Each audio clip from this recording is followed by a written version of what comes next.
Enquanto o filme come tempo mostrando esse monte de objetos que ninguém quer ver, rola uma entrevista no fundo na TV sobre os incidentes do primeiro filme. O entrevistador diz que muitas pessoas vêm levantando que a causa daqueles acontecimentos é sinistra e sobrenatural. O entrevistado, por outro lado, recusa essas explicações e atribui como razão uma força maligna que decide quem vive ou morre diariamente. Ou seja, ele recusa uma explicação absurda, afirmando uma questão igualmente absurda. E honestamente, que música chata da porra enquanto essa entrevista rola. Eu mal consigo ouvir com clareza o que eles estão falando. Kimberly tem certeza de que pegou tudo? Cartões de crédito, celular, cartão do banco? Camisinhas, chicotes, correntes.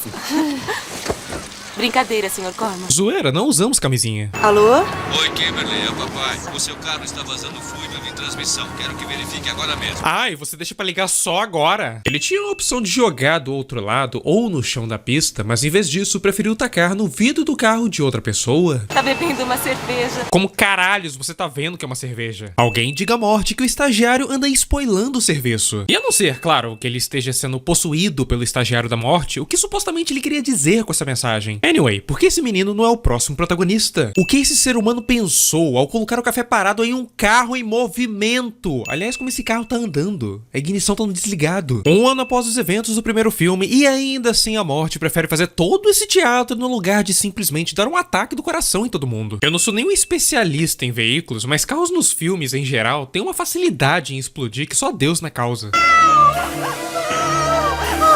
Para de rodar essa câmera, pelo amor de Deus. Escuta, eu sei que já falou sobre isso com o detetive Su, mas se incomoda de me contar o que houve? Você tava do lado dela quando aconteceu. Essa atuação. Kimberly!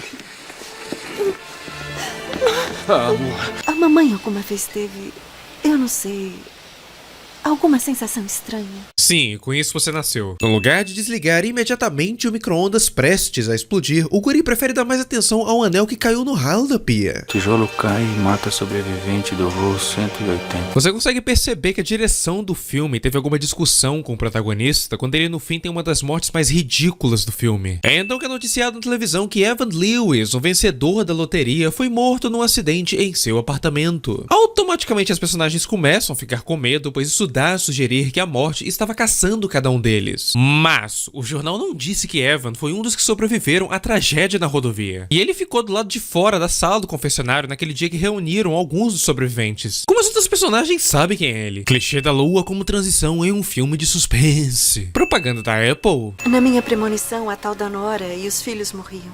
Depois o Evan. Depois eu e os meus amigos. Como raios você sabe disso? Na sua premonição, você estava ocupada demais desviando dos carros na pista pra ficar reparando em quem tava morrendo primeiro. E você nem sabia quem tava em qual carro, sequer conhecia as pessoas. Pombos! É um sinal. Um sinal do quê? Se a Clear estiver certa sobre a ordem, a Nora e o Tim vão ser atacados por pombos. Mas na altura desse campeonato a morte já não anda seguindo o padrão de ordem. O que então faz você ainda acreditar que esse sinal é de que aqueles dois serão atacados, e não que, sei lá, esse bairro anda precisando de uma intervenção da vigilância sanitária. E por que Clear não aceitou de primeiro ajudar Kimberly? Tipo, Clear se internou no hospital apenas pra se livrar da morte, certo? Sabendo que Kimberly é a única que possui a premonição, consequentemente estar ao lado dela seria a opção mais segura, já que Clear teria ao lado dela alguém que alertaria sobre as intenções da morte, assim como Alex fazia. Esse tipo de cena realmente foi necessário? Que corpo é esse indo na maca da ambulância? Porque se for esse que foi esmagado, eu duvido muito. Precisa nos contar o que você viu. Eu tava dirigindo uma van branca. Aí perdi o controle, então entrei num lago e eu me afoguei. Você tava lá? Que parte de eu tive uma visão você não entendeu? A fonte de inspiração utilizada para escrever o roteiro desse filme. Isso não pode estar acontecendo, sabe? Minha carreira está no auge e finalmente conheci um cara bacana e acabei de comprar uma casa. Ah, sim. Isso é um argumento pra morte não pegar a madame. Eu me sentei aqui e ouvi as suas teorias e as suas histórias e acho que é tudo besteira. Então por que você veio a essa reunião em primeiro lugar? Pode sair da van, por favor? O que foi que eu fiz? Este veículo tem queixa de roubo. Essa foi a melhor ideia que o grupo teve pra parar essa mulher na estrada. Eles sabiam a placa do carro. Eles tinham acesso às informações pessoais dela. Eles poderiam muito bem ter ligado ou criado alguma cena que fizesse desviar do trajeto que a levaria para a morte. No lugar disso, eles preferem mobilizar um monte de policiais em cima de uma queixa falsa. Parabéns, quanta criatividade.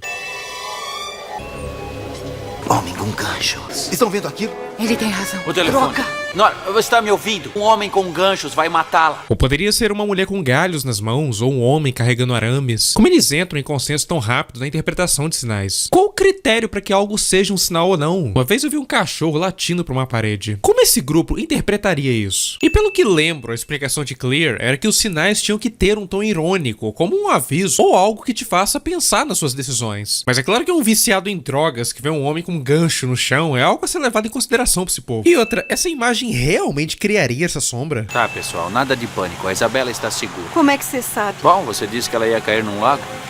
Como pode se está sob custódia preventiva? Fodam-se as leis. E qual a construção que fez esse cara acreditar nessa ladainha da morte? Ele é um policial, presumo que ele tenha um senso cético em pleno funcionamento. Mas só bastou ele ler algumas notícias e ouvir uma explicação absurda. Olha pra mim. Qual é? Parece que eu tô em condições de cometer roubos de carro. Isso é loucura. Obrigado por facilitar meu trabalho. A bolsa acabou de estourar. Tá na hora de ter o bebê. Não, aqui não.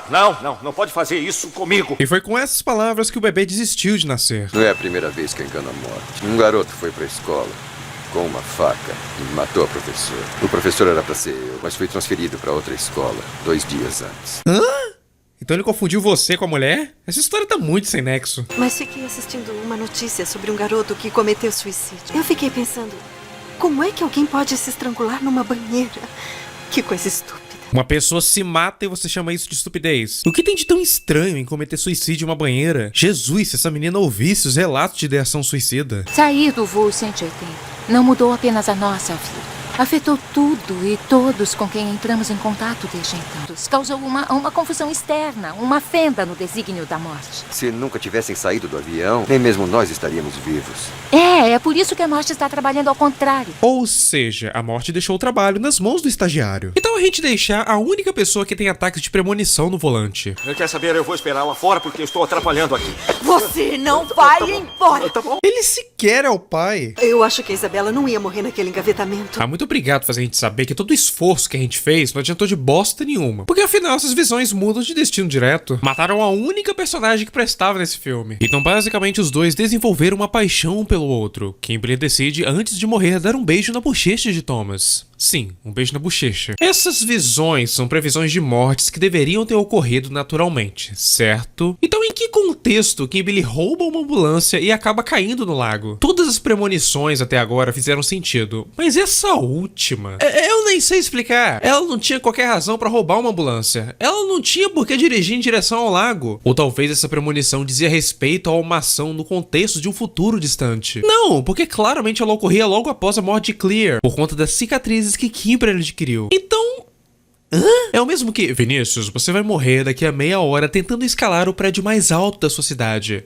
Por que eu faria isso? Aí acabou que ela o fez não naturalmente, e sim porque ela achou que era a única maneira de parar a morte, aceitando o próprio destino. Eu sei o que tenho que fazer pra nos salvar. Eu tenho que morrer. Já deve ser a terceira vez que você deduz algo e depois descobre que não era bem isso que a morte planejava. Então...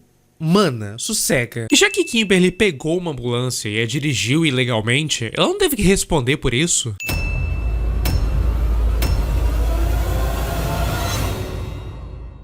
Unanimemente nós decidimos você vai demitir. E esse vídeo é uma recomendação do quadro original Everything Wrong With do canal Cinema Sins. Você pode conhecer o canal original dos pecados pelo link na descrição, assim como suas variações que contam sobre séries, jogos e até músicas.